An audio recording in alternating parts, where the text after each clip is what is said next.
Hey everyone, it's Kim with Simply Fit, and I'm here with my friend Corinne today. Corinne, thank you so much for being here. I'm so excited to be here. She's an herbalist, and we are going to be talking to you about herbal medicine, herbs, tinctures, herbal infused honey. I'm going to let her take it over. Yeah, so I wanted to talk today about immune health, and one of the things that you can do for yourself and your family that's really simple this cold and flu season for a sore throat. And that has to do with making an herbal infused honey. Amazing. Yes. So I have prepared an herbal infused honey here that I'm really excited to talk to you about because it's so much better than a cough syrup over the counter. Mm-hmm. There's no pesticides in it. There's no chemicals in it. It's just something that I made at home for myself that I know what's in it. And it's also just really healthy for me. It also smells really amazing. So this is honey that is infused with thyme leaves and sage and something called bee balm.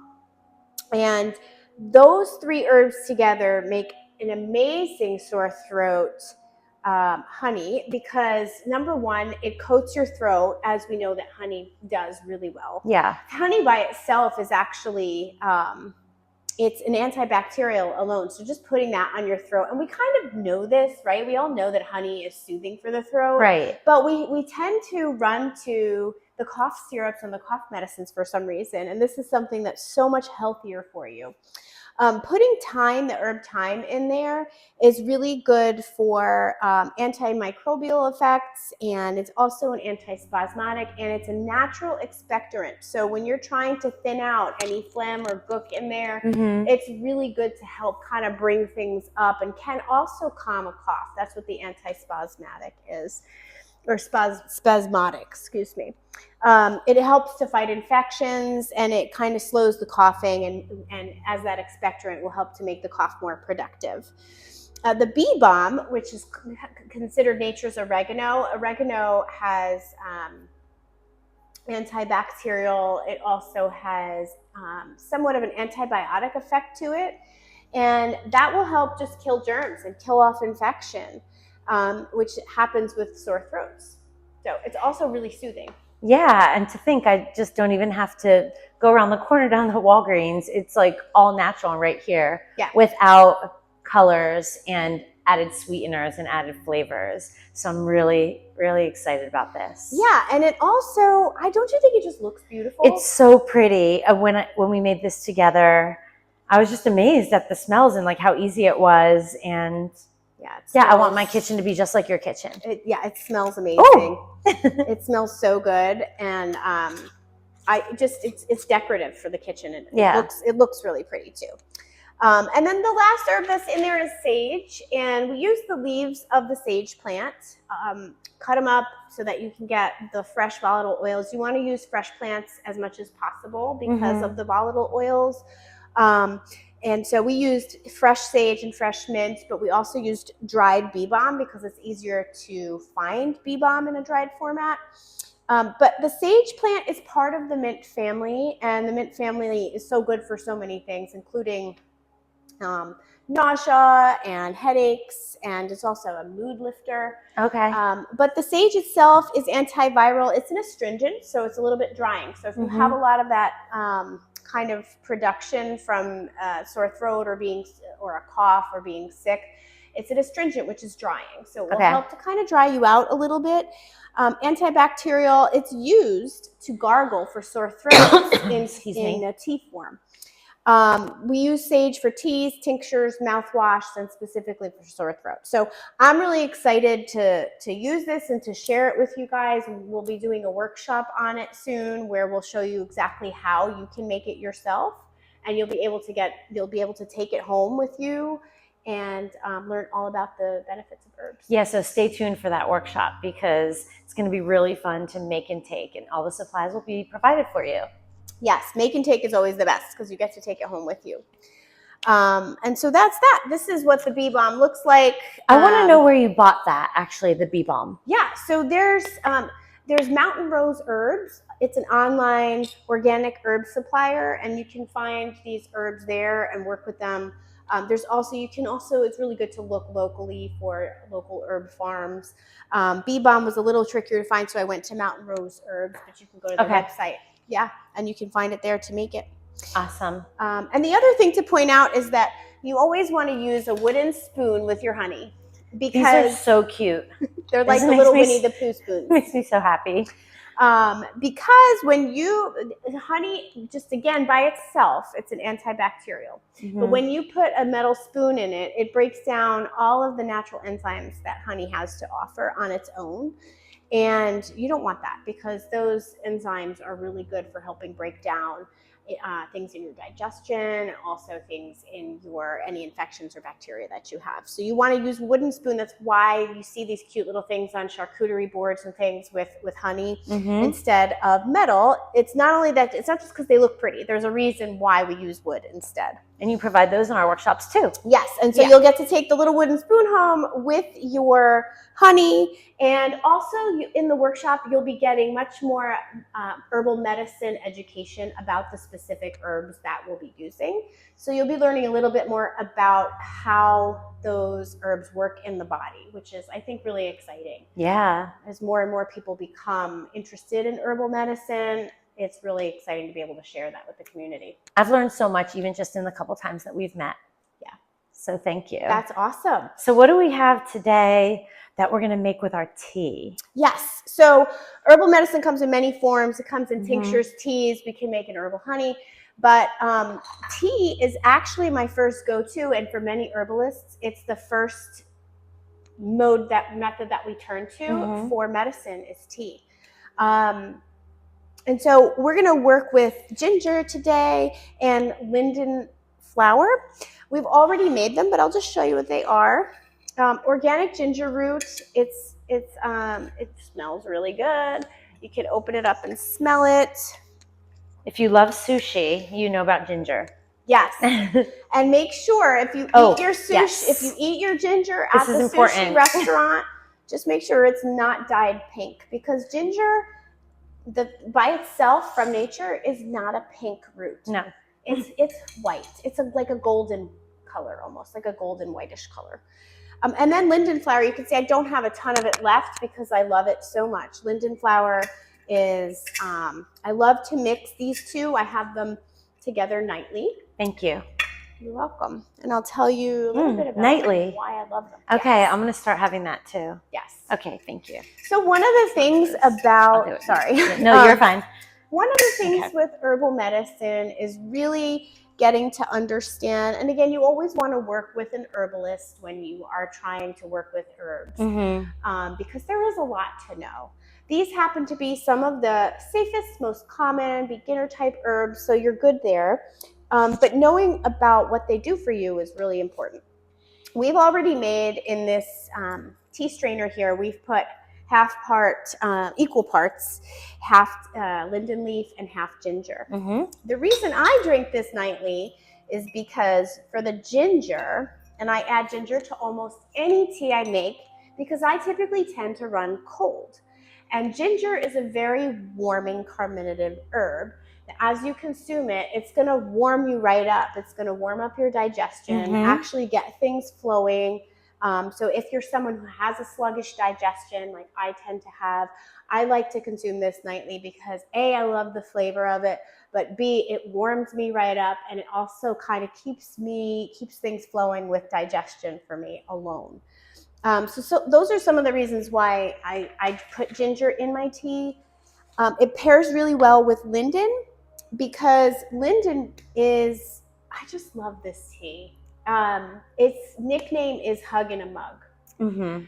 It's, if you ever just feel like you need someone to wrap a warm blanket around you because you had a really rough day. Kind of like swaddling. Yeah. Or that response of anxiety or feeling the fight or flight. Yes. Okay. It gives you that sense of emotional safety. Okay. And there's a reason why it's called Hug in a Mug. That's in the hot version. So I use this in a hot infusion. This is what we're going to drink today. You can also, and I also drink this daily as a cold infusion. So every night I put this in a cup with cold water and put it in the fridge in about a quart. And then the next day I strain it out, and after a nice hot yoga class, I will drink the linden cold infusion. Okay. Because you get different things out of medicinal tea when it's a cold tea versus a hot tea. Same herb, different effects. Okay. We'll get much more in depth with this in your workshop. There's so much you get as far as education, experiencing the tea, and making your honey. So there's a lot to talk about with it. But should we try the tea? Oh, sure. I feel like I've had a hug already just being here. But, well, we have the water that we've heated up, and I'll do yours first. Yep. And with ginger tea, it's a really good idea to cover it and let it steep. Again, you want to capture those volatile oils in the tea. Like for about how long? For a short hot infusion, you can just steep it for 10 minutes. Okay. 6 to 10 minutes. If we're talking about more of a decoction or a longer infusion, you would leave that for about 4 to 6 hours. Okay. Before you consume it. But for today, we're just doing a short hot infusion. Going to kind of just like move it around a little bit. Let those herbs really soak in. So I'm so excited about this. And since you mentioned that we might want to let it steep for about 10 minutes, there is, we're also going to share a healing meditation with you today.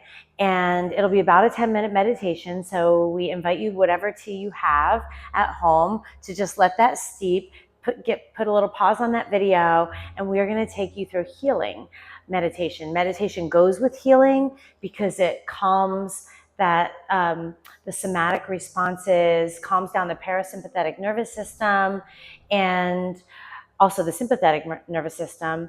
So it really goes with herbs, it goes with healing, and it goes with immunity.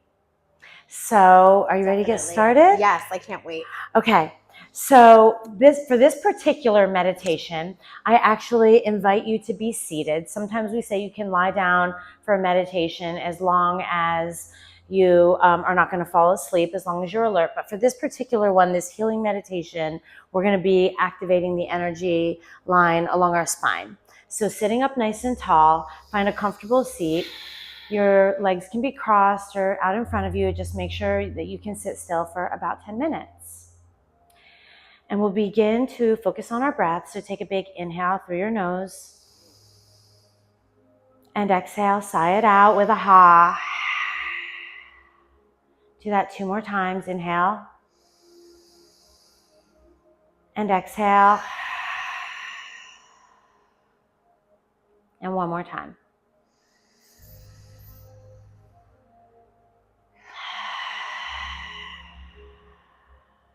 As we settle into this space, one of the ways to activate or tap in to our capacity to heal is to be solid in the core and to be open and to fully allow the freedom everywhere else. So imagine your core being solid, but the rest of your body being open with flow and freedom. Accessing our capacity to heal while also feeling that sense of safety.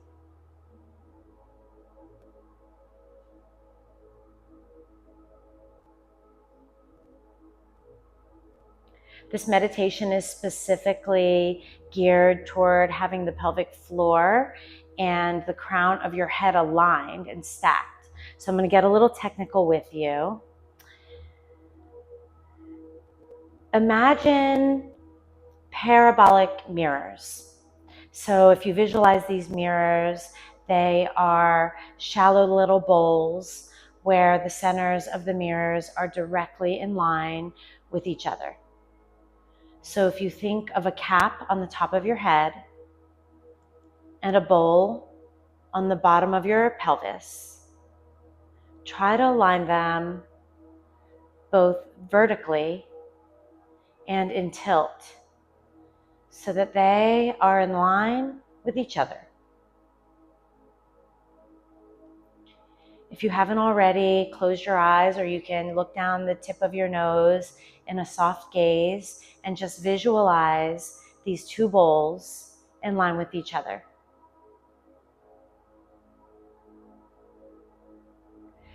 And that imaginary line that goes from the crown of the head down to the pelvis is an energy line. It's called the Sushumna Nadi, the central channel of energy that runs through the spine. Very similar to the spinal cord. You can imagine that energy flowing up and flowing down as your vertebrae are stacked, slight tilt to the pelvis, aligning the parabolic mirrors. So take a moment to envision that and to breathe into it as if the lungs were the Sushumna Nadi. And as if the lungs were the things providing that energy. As you inhale and as you exhale through the central core.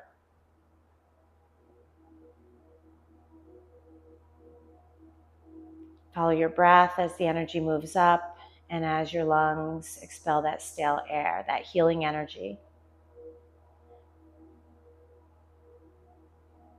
And we're going to imagine that Sushumna Nadi as such as it were an anchor of indescribable fortitude.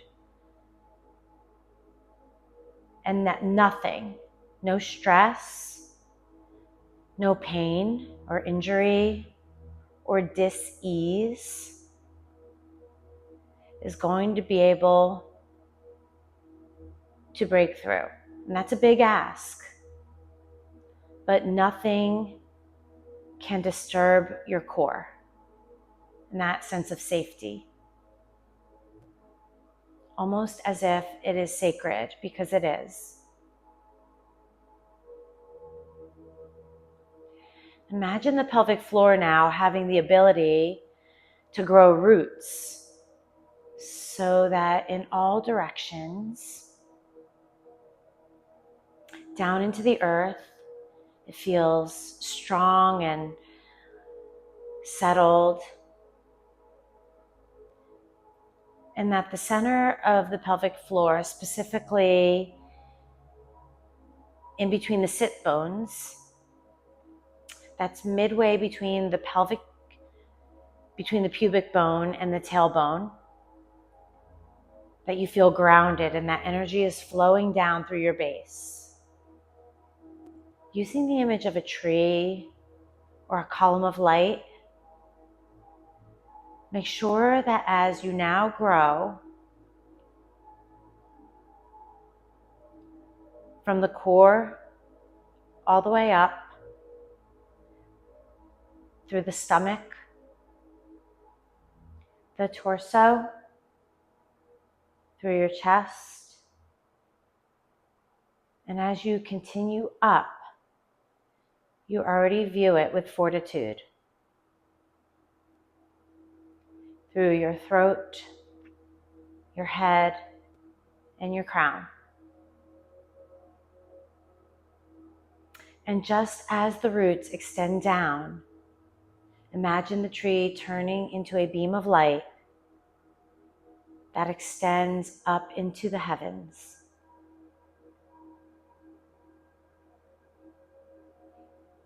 And now a few moments in silence where we invite or view this central core with even more fortitude than you were imagining. The power of strength and healing.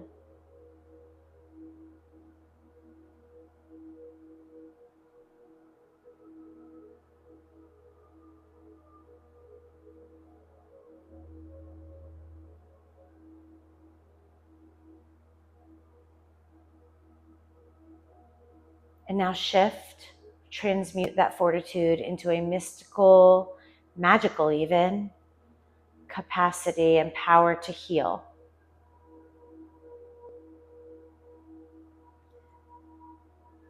The the same way that we trust that a cut on a finger will heal. This mysterious concept of healing that we place and really acknowledge this intrinsic characteristic of who we are at our core. So we view the core for a few more moments with not only fortitude, but the power to heal, to be immune to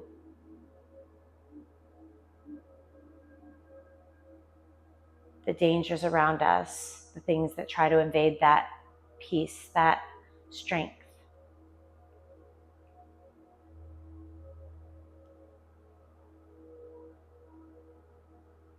And finally, maintain the fortitude and the healing in the core and allow everything else, the muscles, bones,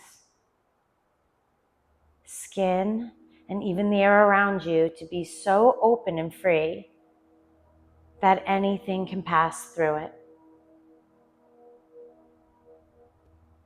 To be almost ephemeral, lightly passing, fleeting. And for the last few moments of this meditation in silence, be both fortitude of healing and the translucent power to let go of pain, of disruption, of dis-ease.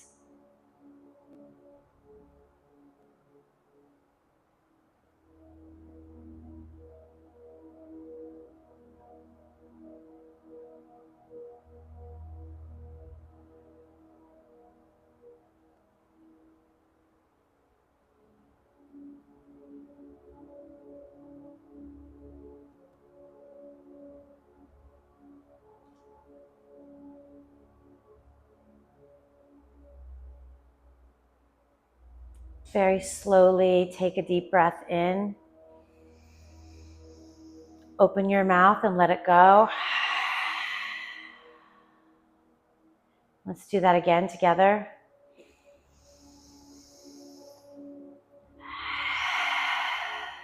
Letting go of this meditation as well. Hands will gently float to our hearts, honoring our experience no matter what, and honoring the mysterious capacity that we each have to heal. Can flutter your eyes open and be well. Namaste. Namaste. I think we're ready for our tea. Should we try our tea? Yes. Oh my, that's Smells amazing. so good. Cheers. Cheers.